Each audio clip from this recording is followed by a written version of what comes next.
For Joanne Kulutz, I'm Phil Nee, and WRCO, WRCE News Update today. The Associated Press declared that Republican Donald Trump won Wisconsin, and with it, a return to the White House, once it determined that the remaining uncounted votes, mostly from the greater Milwaukee area, would not be enough to allow Vice President Kamala Harris to overtake Trump for the lead. With almost all of the vote counted, the AP declared Trump the winner of Wisconsin's 10 electoral votes at 4:34 this morning, enough to push the former president past the 270 vote threshold needed to retake the presidency.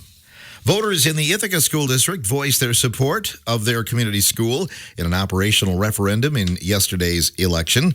The district asked voters to approve an operational referendum in the amount of $1.3 million each year for 4 years. With only one municipality left to report late night last night, it stood at 655 yes votes to 304 no votes.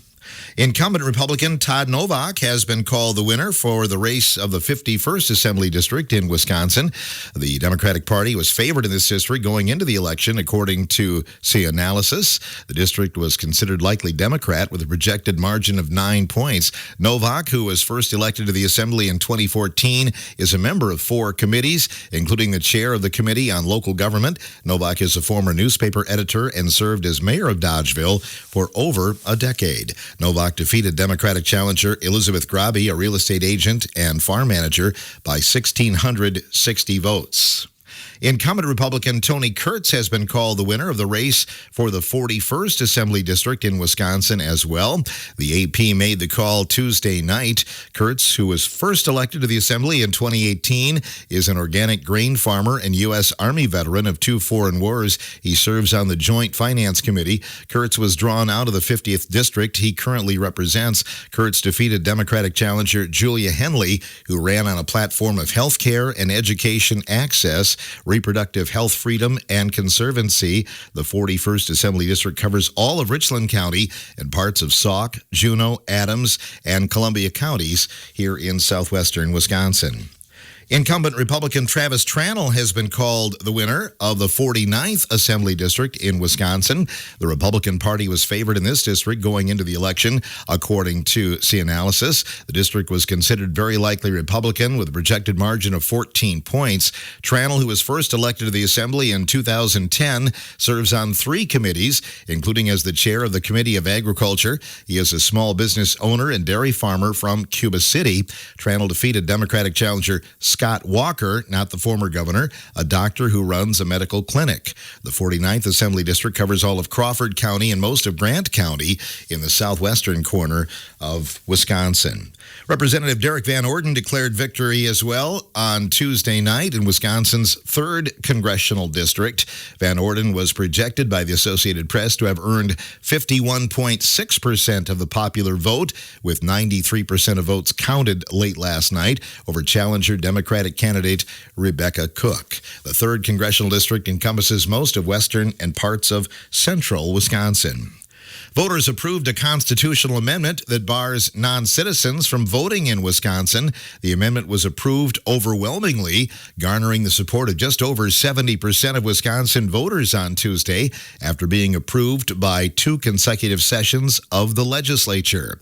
Its Republican authors maintained it was necessary to prevent non-citizens from voting in local elections, something that has been allowed in the District of Columbia and a handful of municipalities in other states.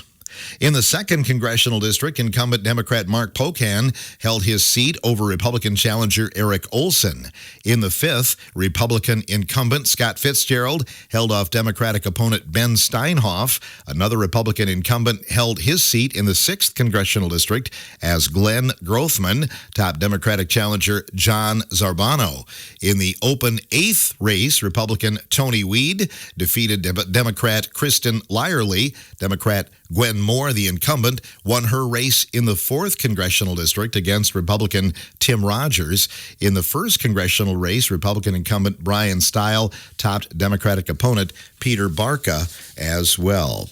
Very close races throughout. Following the final results in the Assembly District 40, Karen DeSanto will be the next representative to the State Assembly. DeSanto released a statement overnight congratulating the voters and also conceding that they were victorious. They will make the 40th Assembly District the greatest place on earth, was the result of her press release overnight as well.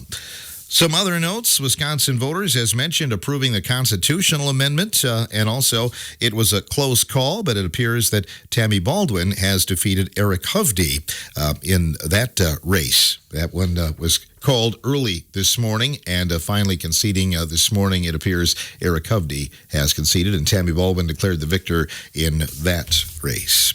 The American Red Cross is highlighting the ongoing need for blood and platelet donors as festive schedules ramp up this fall. Eligible individuals, especially those with type O blood and those giving platelets, are encouraged to make a donation just ahead of the holiday season. Blood supply momentum must remain steady as the Red Cross has worked this month to recover blood products uncollected due to recent hurricanes. In the area, a blood drive is going on today from 11 until 4 at Wyoming Valley School in Spring Green. The reasons may change, but the need for blood donors stays the same. Give blood or platelets and make a big difference in someone's life by visiting redcrossblood.org, calling 1-800-RED-CROSS, or by using the Red Cross Blood Donor app. There's also a blood drive going on at Ithaca schools today, sponsored by the Ithaca FFA. The community blood drive happens from 9:30 until 2:15 at the Ithaca Community Gym. You can call 866-MI-BLOOD or Melissa Sprecher at 608-585-2311, extension 310, or go to versiti.org to make your appointment for the Ithaca blood drive, which is going on today. Veterans Day is coming up soon on November 11th. While this day honors the sacrifices military members have made for our country, it also serves as a reminder of the ongoing struggles that current service members are facing. In Wisconsin, over 37% of service members find it difficult to cover expenses. According to recent Household Pulse survey data, members of the armed services are experiencing financial strain at higher rates than the general U.S. population. Over 40% of service members report difficulty covering their usual household expenses, compared to 36.6% of all U.S. adults. While over 71% of U.S. adults stress about recent price increases, nearly 80% of military personnel share similar feelings. A key issue service members frequently raise is that their basic allowance for housing has not kept pace with the rapidly rising cost of housing. Well, Grease will be the word this weekend in Richland Center as Richland Center prepares for the high school musical edition of Grease, performed at the Richland Center High School on Friday and Saturday nights and Sunday afternoon. The family-friendly musical is set in the 1950s at Rydell High.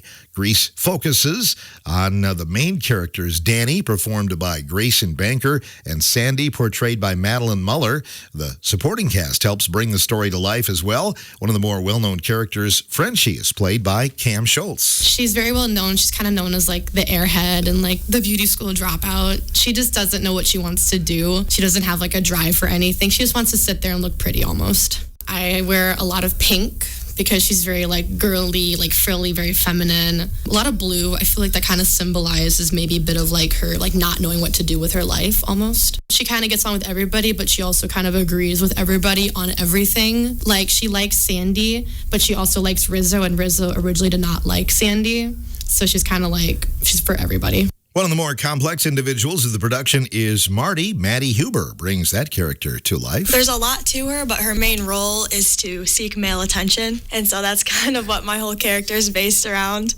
Boys, lots of boys. But she's also a girl's girl. In the beginning, she really backs up Rizzo a lot. Like, she's always with Frenchie and Rizzo. And then as Sandy comes in, I think throughout, I start to kind of support her more. And I think that kind of helps bring the whole group together. My main boyfriend is Sonny. That's played by Joe Abde. But I'm also engaged to a Marine somewhere across the sea. And I also flirt a lot with just like various people throughout. The Richland School District Foundation's production of Grease, the School Edition, will be performed Friday through Sunday in the Richland Center High School Auditorium. Friday and Saturday's performances will be at 7. Sunday's performance presents at 2 o'clock. Tickets are $10 for adults, and they will be available at the door.